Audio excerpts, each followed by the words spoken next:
So how long after you were at Leavenworth Federal Prison Camp did you see iPhones, drugs, and other things that shocked you after you surrendered? Um, After intake, so literally the first minute I stepped in the camp. So let me understand this. You're surrendering to a minimum security camp where you're expecting things to go in a different direction. And within minutes of your surrender, you're seeing what specifically? Is it like iPhones, drugs, or both? My exposure to drugs was the minute I went into a bathroom. They were very prevalent at Leavenworth, and phones were everywhere as well. I'm not saying you couldn't get away from them if you wanted to, but they were definitely there for everyone to see. So people presume life in a federal prison camp, as we talk about the truth, is like a country club because they see the pickleball field and the Sure. dusty dirt track and the tennis court, and they just think with no fences or barbed wire, it's just party time. Before you went to prison, did you have that similar presumption that there are no problems will be around me? Oh my! One of the first conversations I had with a friend of mine was, he's like, "Carper, you're going to a club fed. You're going to play golf," and it is incredibly ironic. Anybody who thinks that there is this big club fed atmosphere for federal prisons doesn't understand the relationship between prisons and guards, between prisoners and inmates. I think there's one golf course which is called it's Prison Valley, and a guy named Kane built it in 2001, a warden, and the reason he built it was for to recruit guards. They're actually, any relationship with things like animals or cars or anything that might be remotely seen as fun. Our relationship as prisoners is we work on them. That's our job. There's some wineries in California I've heard about, but we don't get to go sip wine or anything. We don't get to ride horses like Yellowstone. Our job is to work on those things. But so the club fed thing is couldn't be farther from the truth, in my opinion, at least in what I saw. So we'll talk about your story in a moment, how you got here, but coming back to life in federal prison, some of these truths, are you seeing new prisoners, existing prisoners getting written up for the iPhone, some staff turning the other way? Does it have to be, so severe over an extended period of time? Because people in our community, our school community, of which there's more than 800, and thank you to everyone for joining. If you'd like to join, there's a link there to join our community, but people are going to prison and they're going to see these iPhones and drugs. How did you respond when you saw it? That's a really good question, in the sense you have to be super careful. It depends on the guard. It depends on the time of day. It depends on the situation. But although they were super prevalent and I saw people get away with having them or, working the system, so to speak, I also saw a lot of people get caught and a lot of people get penalized for it. I had friends that had 7 or 8 phones taken, and then I had friends that touched a phone one time and got caught and then were sent to the SHU and never made it back. So you have to make that very informed decision. To me, I don't think it's worth the risk, just for the people that I saw get into huge amounts of trouble for it. But yes, they're prevalent. Yes, they're everywhere. I didn't have a family. I don't have children, so I don't have that need to talk with people. So I do understand why people got them, but the penalties are so severe. So you really had to be smart about it. You had to navigate it, and you had to hope for a little bit of luck also. When people come to our community, whether they're preparing for sentencing or going to prison, we always say your first goal before you can do anything great, build a new business, career, build your release plan, is ensure you don't make matters worse. Yet so many people who never thought they would become immersed in a government investigation are the same people who say, I'll never get into trouble in prison, and they do. So you talk about consequences for iPhones or drugs. What are some of those specific consequences in prison? Okay. The first week I was there, I'm downstairs working out. We're riding a bike, and there's a couple inmates who I didn't know about yet, and they're on their phone playing music. And again, I'm 50 feet, 60 feet away riding a bike, and SIS security forces come down there and start asking whose phone it is. Now, I'm nowhere near these guys, but these guys are using a phone, and they're not going to say it's their phone. So immediately the guards say, okay, whose phone is this? If somebody doesn't cop to the phone, you're all going to the SHU. You're all going to be investigated. So that's the kind of situation where even if you're on your best behavior, and again, I'm 50 feet away, I don't have anything to do with this phone. I'm reading a book, listening to music, biking. I didn't even know it was there. But that's something, had I had a little more experience in prison, I would have been able to avoid. But again, being your first week there, you don't anticipate things like that. So there's stuff that's going to happen in prison that you're not going to be able to avoid, and that you're going to have to just be as smart as you possibly can about it, and then hopefully avoid those situations. And part of that process, or teach people in our community, and you had retained our team and advice we gave you, is let friendships happen organically. You might be in that yard for like 15 minutes. You're walking around the track with some dude for 3 hours who's welcoming you, but that could be the guy who has the iPhones and the drugs. And just like that, you're associated with him. So you should listen, learn, watch, study, know you're moving into an environment where people have lived for a very, very long time. Because if you get caught with the iPhone or drugs, loss of good time, go to the hole. Some people are getting indicted now, new charges for this iPhone. And it's so easy for them to find out how. They see every number that was dialed out on the iPhone. They then cross-check it against everyone's approved phone numbers. With the algorithms and security, it takes 5 seconds for them to figure out what happened. Before we get more into life in Leavenworth Federal Prison Camp and your experience, can you tell us quickly who you are and why, if you live in California, did you end up going to a federal prison all the way across the country? Okay, yeah, my name's Scott Carper. I worked for CBS Outdoor, which is the largest billboard company in the U.S. for about 16 years, and I ran a small portion of the real estate division. And then after that, I started my own company in consulting, real estate, marketing, advertising, and I did that really well until I made some big mistakes. The reason I went all the way to Leavenworth, Kansas, is my problems were very complicated, but at the crux of it, I went across the border to get painkillers, and that was so unbelievably stupid on my part. I don't even know where to begin. But again, that's a separate conversation. So drugs were an issue with me. RDAP, which is a key part of getting a lower sentence or spending less time in jail, I should say, has been shut down at some places in California and neighboring states. So the closest place at the time was unavailable to me, which was Sheridan Camp in Oregon. So I was sent by the judge because we requested RDAP. We asked that if I could get some help in that area. And so I was sent to Kansas, which at the time is, close to 1,900 miles away, but that was the closest option for me. When Scott called our team to say, this is horrific, my lawyer asked for Lompoc, I got Leavenworth. I said, this is the greatest day of your life because your lawyer asked for a prison Lompoc that doesn't have the drug program. Leavenworth does. And on a 24-month sentence, you could be home in 10 or 11 months, which turned out to be the case. Let's get back into that first day at Leavenworth Federal Prison Camp. Did you bring medication, money? Did you surrender to the high security prison and they move you to the camp? I want to shut up and let everyone listen about your first day at Leavenworth Federal Prison Camp. Oh, my first day, that was terrifying. You show up to Leavenworth has a medium also, and you don't know where to go. So you kind of just navigate your best way through it. I came with my father, who's also an attorney, and I showed up, and I don't know if I was expecting a VIP line or what I was expecting, but it is not like that. You go in through these gates that are terrifying. You stand out and, you're not allowed to have visitors. So or anybody with you for the matter, even an attorney. And so I stood, next to the prison for about an hour and a half to 2 hours before somebody came down, walked me in. I had all my medications. I had, everything that you guys prepped me for, which was one of the great things why I was so happy about hiring you guys is you get everything that you didn't know to bring you are ready with. So I brought everything. I meet with them. We talk over my medical. I spent about 5 or 6 hours there because I brought my the stuff for COVID. I didn't have to go into quarantine, which was huge for me. That was minus 3 weeks that I would have spent in the shoe or the hole. So I walked right into the camp that day.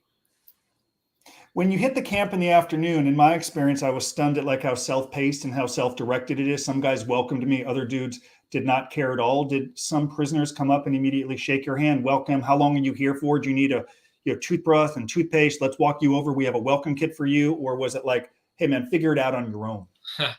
It was mostly the first. I actually met some people through you guys. You guys actually had connected me to 2 or 3 people. So I had some people there waiting for me, which was huge. But also there's people in the chapel. There's people in your particular unit that will go out of their way to help you. It's not, people get it. They've been through this. They remember what it was like. So people come up and say, hey, if you need shoes or if you need soap or if you need things, go to the chapel tonight. Otherwise, we'll take care of you. And they really do go out of their way to help you because everyone gets it. They all were there at one point or another. Now let's talk about looking for work. Did you wait till you were assigned a job? Our team encourages people to be proactive, walk around the compound, look for a job that might interest you and apply before they assign you to a job that could be less desirable. Help us understand your job and also the layout. What did the housing unit look like? Okay. One of the things that I had a goal that since I was going to prison and I'd failed so spectacularly, I said to myself, I'm going to do everything to make myself the best version of myself. So that means get a job I never would have got. So one of the things I did was I went and found a job that was so out of my character that I needed to do something like that. But I will tell you, the good jobs are there. You just need to spend a little time figuring out which ones those are. Ask people, they'll steer you in the right direction. But there's plenty of things to do. But part of getting through prison is staying as busy as possible. And so I'd encourage everyone the first day, one of the first things you do, even if it's a job that you don't necessarily think you'll be staying that long at, find a job, because that's going to get you in with a group of people. That's going to get you working. That's going to get you organized, and that's going to get your time moving faster. And the dorm, was it cubicles? Was it open layout? Was it pods? They were huge dorms, about 40 to 50 people. And I would say about 30 to 40 downstairs, about 30 to 40 upstairs. The minute I got there, based on the advice I received, I knew I wanted to do RDAP, and I still wasn't in for certain. So I went right to the DAPC, or to the psychiatrist, and started making my case. I think I did the first day I was there. And she immediately put me in, or he, I should say, Dr. Wells immediately put me in the RDAP unit. So that's different. It's much cleaner. It's much more organized. It has its own schedule. RDAP is its own unit, and it lives with itself, with all the people that are in the RDAP unit, and it functions as a unit based on what you're going to be doing for classes and whatnot.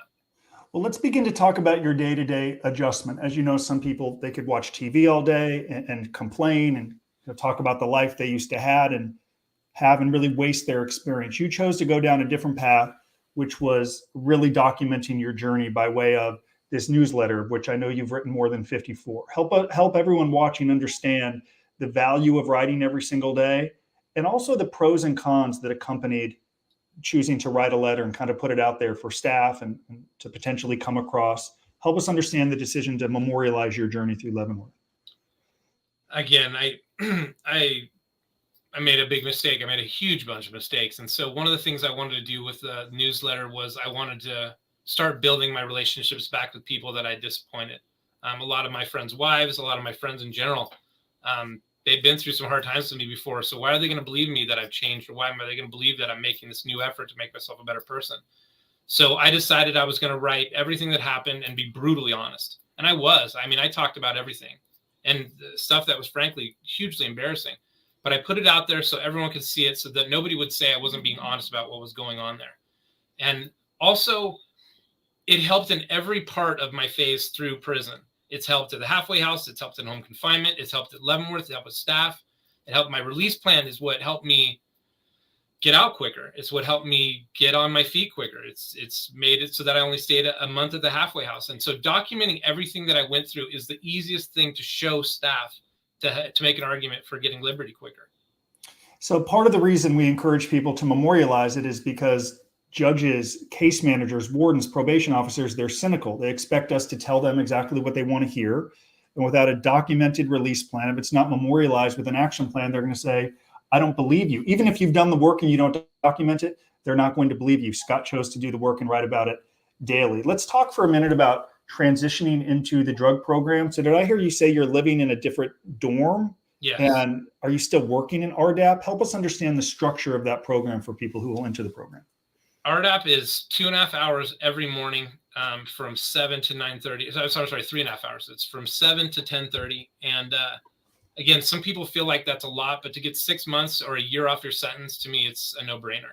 And if you have some issues you want to work on, it actually is a great opportunity to do that. And I'm actually not being cheesy. I did everything in RDAP, from being actually asked to lead core, which is kind of the president of RDAP, when we had about 100 guys in it. And that was a huge honor, because although I'm not a white collar guy, people seem to think I am. And so getting an opportunity to lead all different types of people was awesome. And I really enjoyed it. But the big thing about RDAP is, I did have issues with painkillers and with medication, and I need to work on those issues. And so passing RDAP, or getting through that, in addition to getting the additional time off, it gives you a good look on what you're struggling with. And that's a rare opportunity to get something like that done and achieve it in prison. People ask about the cost to live every month in prison with phone and email. You don't have to tell exactly how much you spent, but some people are surprised to hear you can spend $500, $600, $700 a month on the inside. Can you help people understand in a federal prison camp how that can be the case?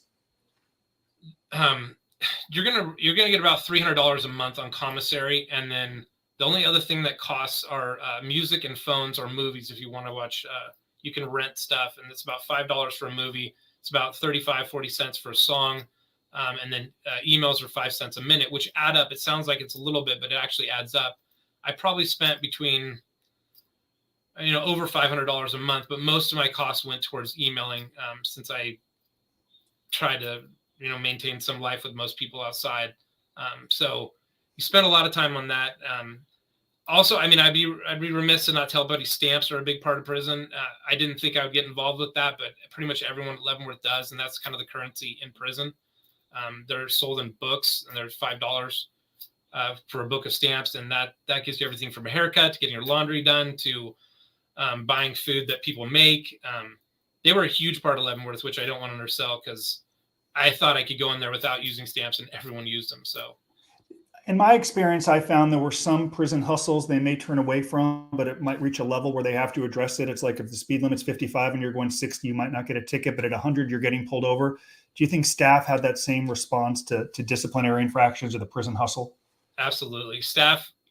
Most staff did not care about phones. They did care about drugs, especially anything other than marijuana, but they cared about marijuana too. So, you would get in trouble if you were caught with drugs. If you got caught with a phone, some staff just broke it. Others sent you the hole and written you up, and then you could leave the institution and go to low or medium. So it really depended on staff, and you knew what staff liked what and what the staff didn't like what, who to work with and who you couldn't. But it was always a guess. Now, Scott wrote a newsletter every week. If you'd like to read some of it, you should join our school community. We put out some experts. We also have a weekly webinar every Thursday that we lead at 10 a.m. Pacific time. We'd love to have you. Scott, in your newsletter, you talk about the scariest thing of the week. In a minute, I'm going to ask you a couple of those scary things. But upon your surrender, did you make some decisions that could have led to trouble? Yeah, the newsletter got me in trouble a few times because I did talk about, although I never gave names, and I didn't, I kind of talked in generalities, though. The staff knew who they were that did some of the things, and some of the stuff you see is incredible, and it's hard to believe. And so, but that's prison. And so, yeah, I think it made life for me a lot more interesting. And at times it got me in trouble, and that there were other people that I saw that got in trouble that voiced their opinions and pushed back on things. But if you didn't give them a reason to get mad at you or to get you in trouble, genuinely, they left you alone. Now, you're writing this newsletter and you begin to address the scariest thing of the week to the extent that you can. I know you've left the halfway house, you're now home, which is great. But thinking back to prison, what are a couple of things you saw that scared you by way of the scariest thing of the week? Wow. I saw a prisoner OD on medication. That was horrifying. And I actually put him on my shoulder and got him out the door and then dropped him. And actually, it's a long story, but he actually woke up right in front of me, and that was terrifying. But some of the things I saw staff get away with, wow. And then I saw people go to the SHU or get in trouble for things that, they just pissed off the wrong person at the wrong time. The one time they got upset, the one time they got angry and lost their temper, somebody saw it, and then they got in trouble for it, and the repercussions were severe. And that's crazy to me. Let's transition. I want to talk about medication and then visitation in a moment, and healthcare. Healthcare on the inside, to put it lightly, is lacking. People might not get their medications. Was that the case with you? And how did you see other prisoners try to self-advocate for themselves if they're not getting medication or treatment they so sorely need? There's you can file the BP-8s. You can go through, working towards getting your things. But if you come in documented with as much information as possible, justifying your case for why you need these medications, and you push hard enough, I think for the most part, you'll get it. It may be a long journey, but you can make things happen as long as you have documentation and you're organized and you really push for it. Let's transition to visitation. How frequently did you visit, and how frequently can you visit? And perhaps as we talk about truth about federal prison camps, some people presume I'm going to prison. Maybe you're separated from the family. When I was in prison, it kind of looked like you're boarding an airplane at an airport. It's kind of open. You're around people you really don't know, yet you have a little bit of privacy. How would you describe visitation at Leavenworth? Yeah, it's a bunch of people with a bunch of families. It's not private at all, but that's kind of what you expect. But I had about 4 or 5 people come to visit me, which was really nice considering how far it was away from everybody. And, that's some of the stuff that you see that's kind of crazy. The first time I'm there first time I had a visitor was on Christmas Eve, and the staff wouldn't approve her because they said I didn't have any points. And so here's somebody that's flown from California all the way here, and they're saying she's got to go home. She can't see me. And luckily I asked to speak to a lieutenant. Lieutenant was cool about it and said, oh, just let her stay. But that's the type of thing where usually they'd kick that person out and you wouldn't be able to see them. And then, they flew all this way for nothing. And that happens all the time. People fly or drive from halfway across the country and it gets shut down early and you're not allowed to see them. But again, that's just kind of the way things go, and you get used to it and you navigate around it. I made some rookie mistakes when I would visit. Sometimes I would go into the Visitation restroom, and Michael Santos once said to me, hey, did you get a commutation or a pardon? I said, no. So he said, you're using the wrong restroom. Another thing, occasionally my mom would get there and I'd say, Mom, let me get you a Coca-Cola from the vending machine. And one guard was pretty cool. He said, if you ever touch money again, bad things are going to happen. I said, sorry. I mean, you can't touch money as a prisoner. So that never happened. So there are the things you have to learn. And to the extent that we could help all of you understand just this really nuanced foreign world of imprisonment, you should be a little bit further along. Scott, let's transition to connecting with friends and family on your end. And also, did you see some guys that just lacked the strength to enroll in programming, even if they could get First Step Back credits, who just would watch TV and complain all day? And could you offer some advice to people? Just don't do that. To the extent that you can, engage, programming, prepare. How hard was it for you to see that? How would I say this? I would tell you to get involved with as many programs as you can. Leavenworth didn't really offer many. We had RDAP, we had the GED that you were forced to take if you hadn't taken your GED. But beyond that, we had a couple guys that teach classes, and you could get involved as many as those as you could, and you could learn a bunch, and you got credit for that. You got FSA credit for that, and that was big. But you basically have to create your own day. And by that, I mean, get a job. If you want to work out. If you want to do as many things as you can, organize your day to do those things and stay as busy as possible, because that's what's going to get you through your time. Let's talk about that for a moment. Let's go back to First Step Act for a moment. As many of you know, President Trump signed the First Step Act in 2018. It's taken many years to fully get implemented. You were able to get time off of your sentence 10 or potentially 15 days a month. How quickly into your federal prison sentence at Leavenworth were you receiving First Step Act credits? For me, that's kind of an ironic question. I haven't received my First Step Act credits yet. If I did, I wouldn't be on home confinement right now. But I'd say about half of us did receive our First Step credits. I mean, that was something I helped people with a lot in prison, filing BP-8s if they hadn't received it, or if they received improper credit, 10 days as opposed to 15 days. People generally at Leavenworth who had longer sentences got theirs first, which is kind of backwards. But again, anybody getting them the First Step credit, I'm happy for them. I want that to happen because that gets you out sooner. And that gives you more options for getting out and when you can get out, if you can get away from home confinement or halfway house. So they're working on it. You just have to be vigilant about it. If you don't receive it, you've got to file a BP-8, have somebody file it for you, go to your case manager, talk to your counselor. You have to be smart about when you do those things, because like anything, staff, if they want to help you and they like you, they're more likely to help you. But if they don't like you, it can cause problems. So you have to be careful about dealing with staff, but you do have to push. You do have to advocate for yourself. And I strongly encourage people to do that. Be smart about it, but there's a smart way to do it. Well, let's talk about the subjective nature of dealing with staff in a camp. Some case managers might find the minimum security camp not as exciting. Certainly some guards told me while I was in prison, it's boring here. It's Candyland. I prefer more interaction or activity at the higher security prison, which was a low at the time. That prison is now closed. It's subjective, and people wonder, why would this case manager give this guy 6 months halfway house? This guy got 3 months halfway house. That doesn't seem really fair. That's not fair that he's going to go home before me. Did you see some of that at Leavenworth Federal Prison Camp, that some guys were getting treated differently for a specific reason? Oh, God. For all sorts of reasons. I mean, there was reason people got off earlier if you got out of RDAP because certain staff didn't like RDAP. There were certain staff who felt like if you had anything less than a 3 or 4 year sentence, you should do 90 to 100% of it. So they wouldn't put in your FSA paperwork, or they would make things more difficult for you. They could write you up for reasons that are kind of ridiculous, and then thus put off you getting that stuff as soon as possible.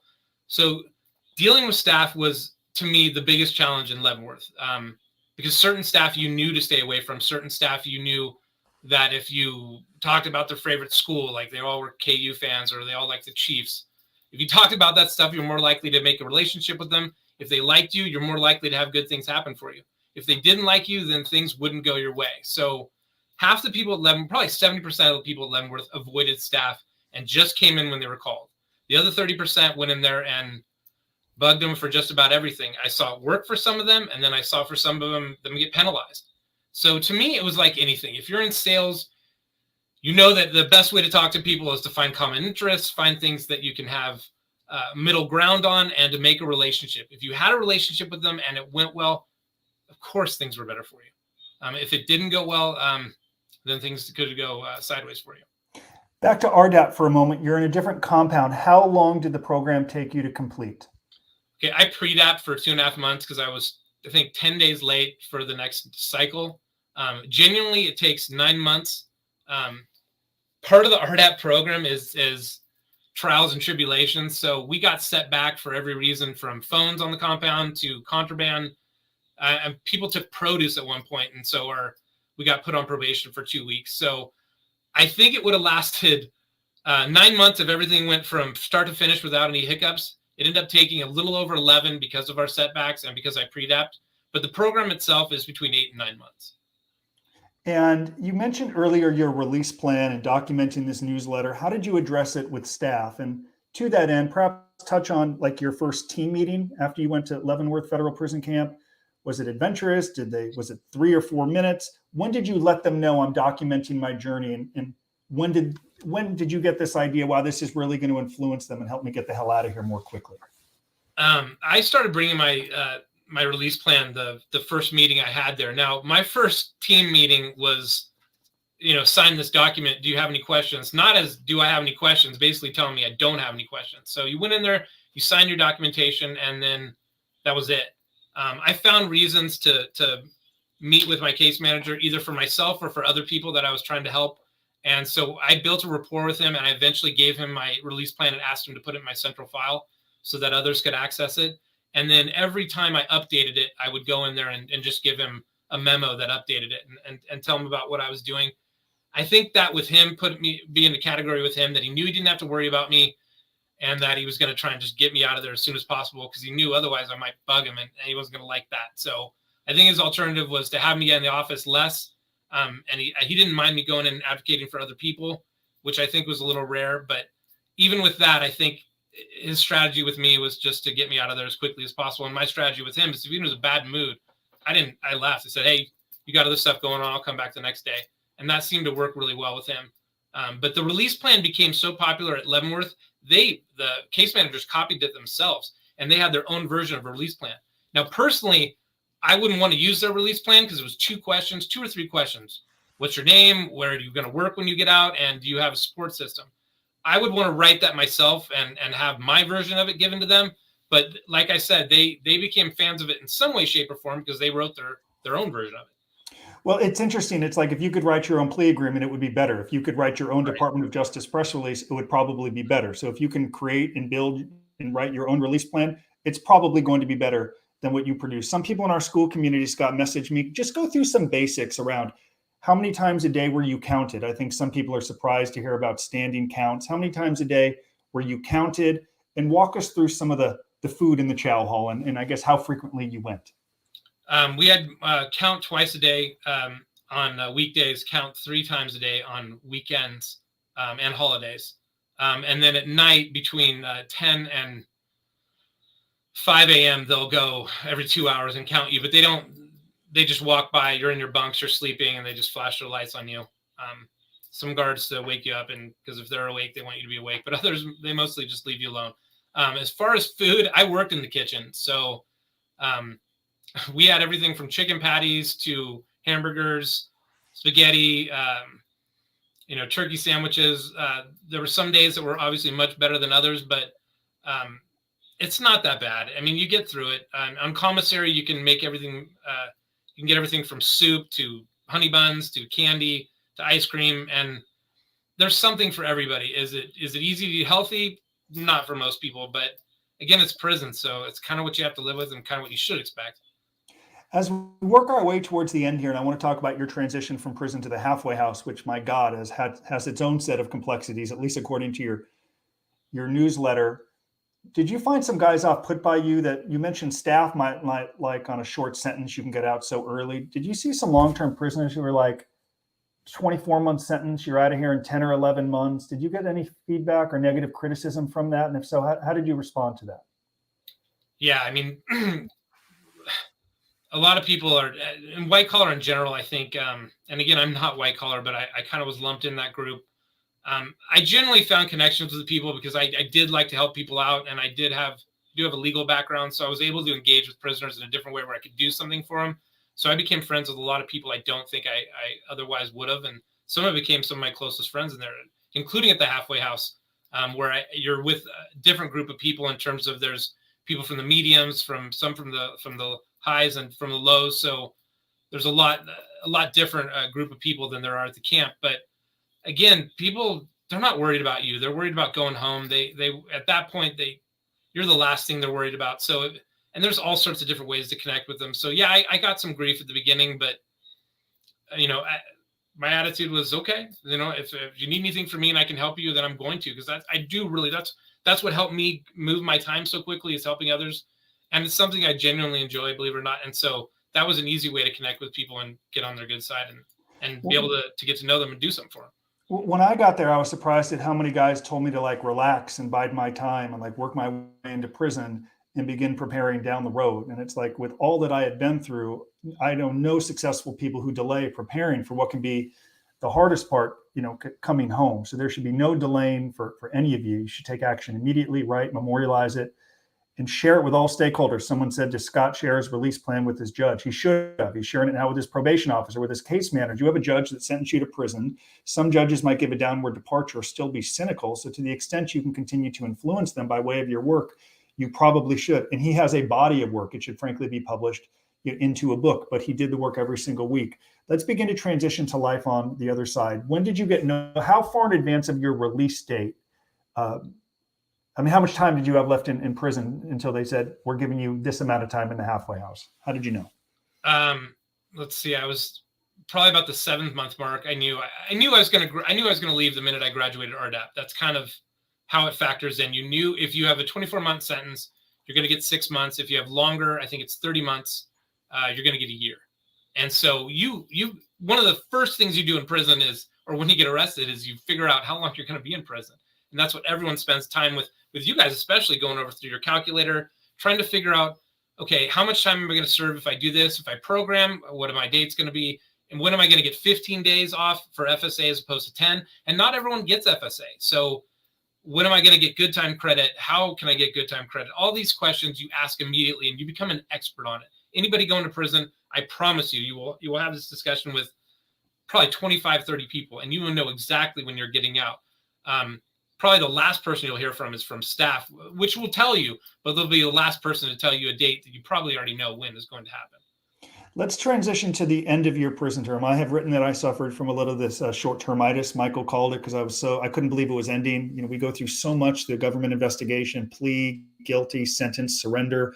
We adjust, and it's like, wow, it's finally ending. I'm leaving prison. I can't believe it. And I was so fixated on what life would be like on the other side. I struggled to enjoy those final days. Did you have a little bit of like, I can't believe I'm leaving, I'm anxious for what happens after prison? Or were you just like, I'm super excited, get me the hell out of here? No, of course, I was absolutely nervous. I mean, as crazy it is to say that prison's terrible, and it was, but there were some amazing people there. I met some people that I think helped me change my life. And prison did change my life. As terrible as it was, it did. In many respects, it probably saved my life, which is a whole other story. But so yeah, I was upset to be leaving some people that I became very close with. I mean, everything in prison is like reverse dog years. You spend so much time with the same people. You get to know them very well in a very short period of time because you're with them 24 hours a day, 7 days a week. So yes, I was anxious to get out, and the transition into halfway house, which I had a more hard time than I did at the camp, and home confinement. It's not harder. You're closer to freedom, but it's different. And that feeling of being watched and the feeling of having to be held accountable at all times is there throughout the entire process. So yes, it's so much better than I'm out.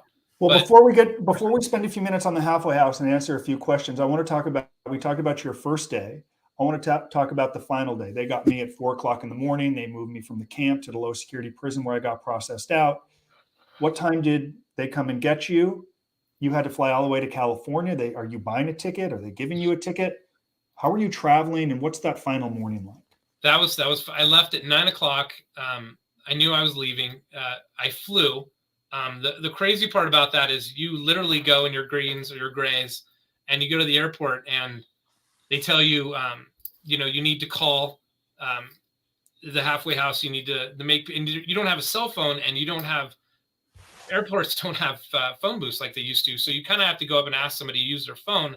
So I'm freaking out about that because, you know, now I'm an inmate. And what was ironic is I get to the airport and everybody knows you're an inmate. So there was a guy at an Apple store that was like, hey, congratulations. And I was like, congratulations for what? And he's like, well, you just got out, right? And I'm like, wow, okay, is that obvious?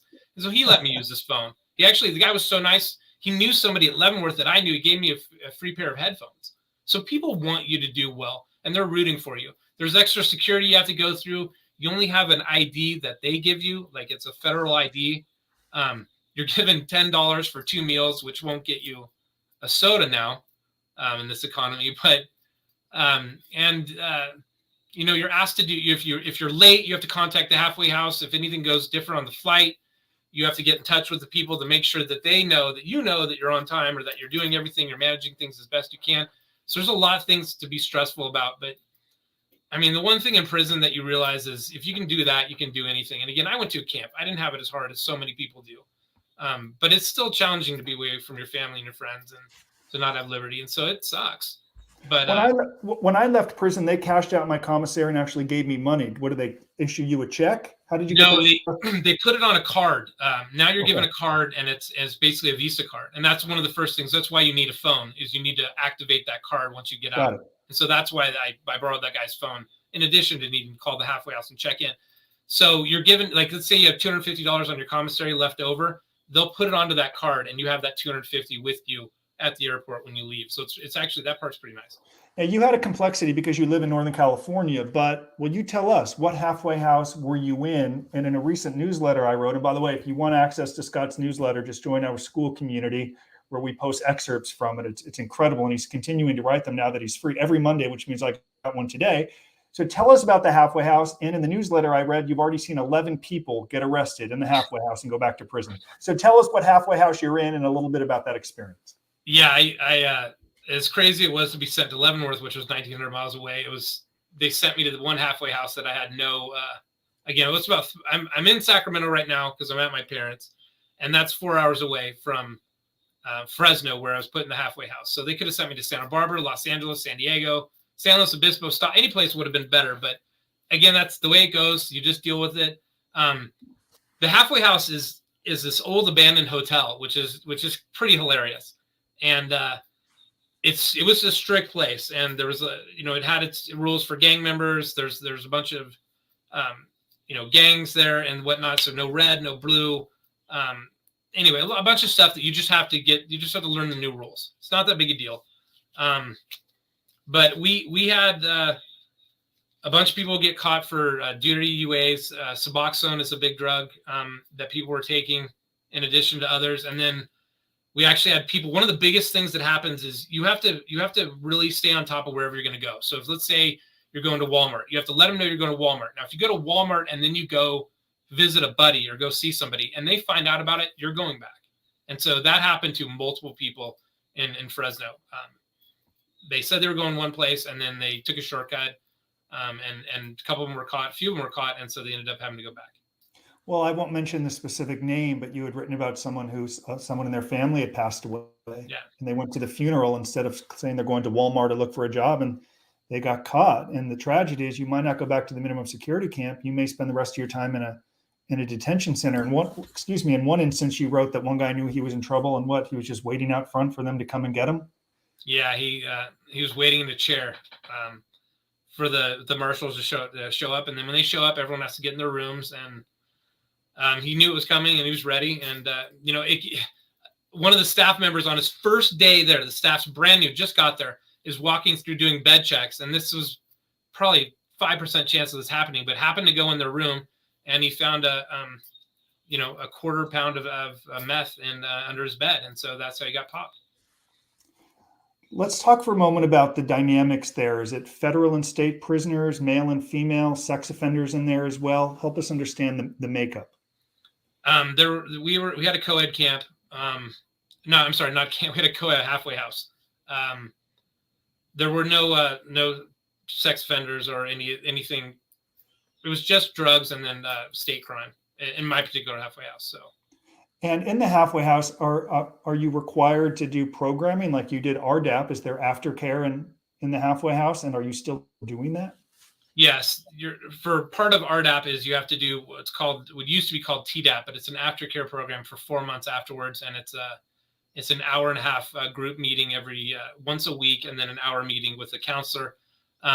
Based on how you do in the camp or the prison or wherever you are, there's going to be medication or medical documentation that follows you. So if you need therapy, psychiatry, behavioral therapists, they're going to have that set up for you.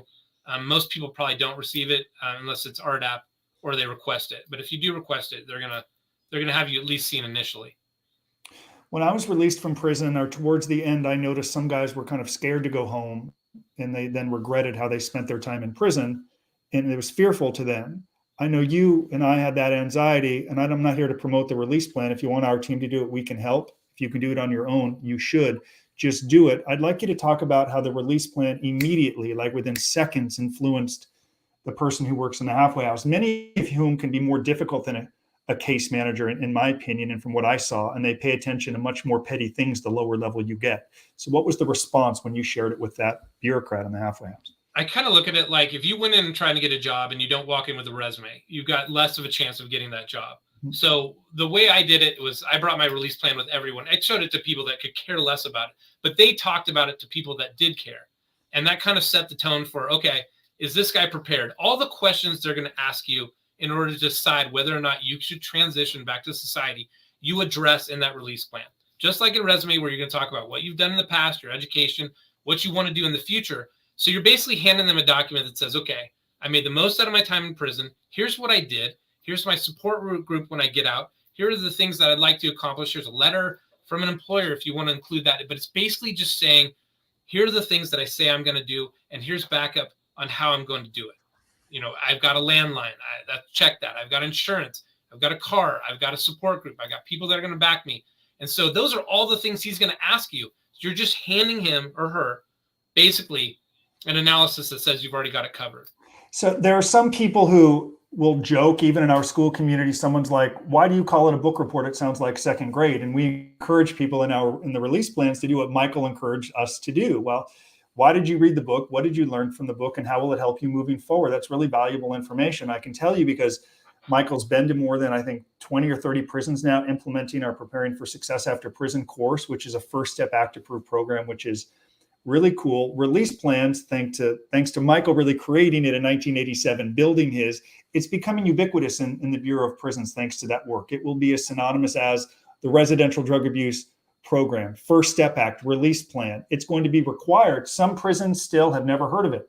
Some prisons, however, the case managers are saying, I want to see this from absolutely everyone. So we want you to get on top of it. We want you to create it and be like Scott. It's crucial. Scott, as we begin to wrap up with this, 45-minute interview, I want to talk about this transition from the halfway house to home confinement, and how long in total were you in the halfway house? I was only in the halfway house for about a month. And again, the reason is because when I walked into that initial meeting, I handed them my release plan. I handed them my newsletters. I handed them everything I've done. And I remember his reaction was like, wow, we're not going to need to worry about you. This answers basically all the questions I have. Let me put you in. He literally said that. He's like, let me put you in for home confinement immediately. You've answered what we need to know about what your plan is moving forward. And a lot of the things that you're going to want to be doing here, you've already addressed. So again, that was not what I came up with. That was advice I was given in a large part by you guys. And so I don't want to take it all credit for that. I just filled out the paperwork basically and added my own. You did the work and you chose to build it every single week. So in my experience, everyone wants a shorter sentence, though not everyone does it.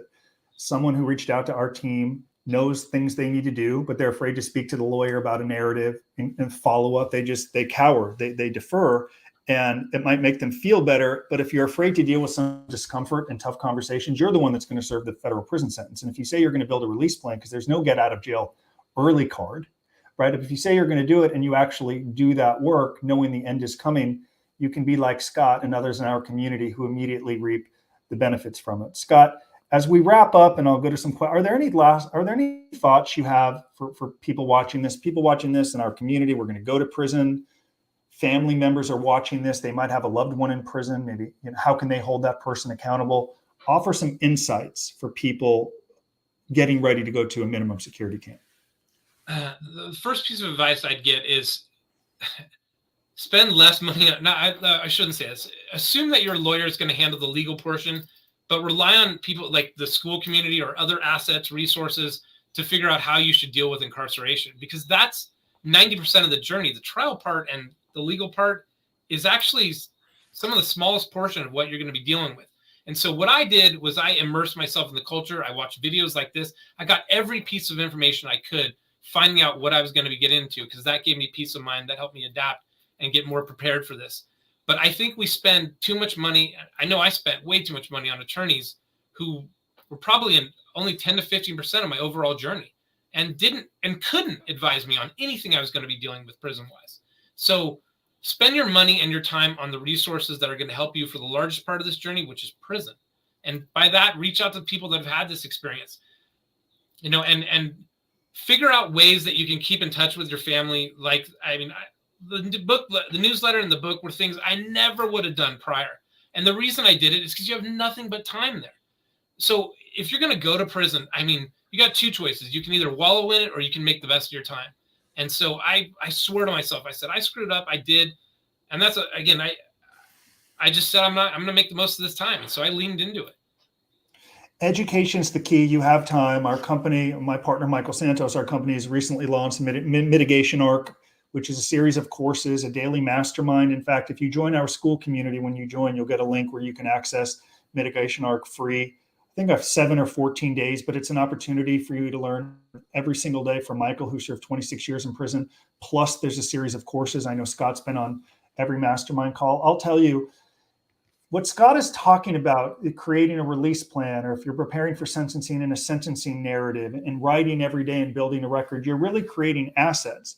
The lion's share of people who find our work at White Collar Advice, it isn't because we've cold called them or reached out to them. We've created some asset, a video, a blog, a podcast, a book. We've created some asset that compels someone to think, maybe I'll do more than subscribe. Maybe I'll schedule a call. And in your case, you hired our team. You should be no different from us or Scott. You need to invest in, whether we do it with you or not, in creating assets that are going to influence people who determine the length of your sentence, how early you get out of prison, get out of the halfway house, higher levels of liberty on supervised release. And we've interviewed all of these subject matter experts, including judges, the former head of probation, John Gustin, who headed the halfway house for 25 years. They tell you what to do, yet some people don't do it. You need to create assets like Scott did, like our team does. That's how you begin to change the narrative.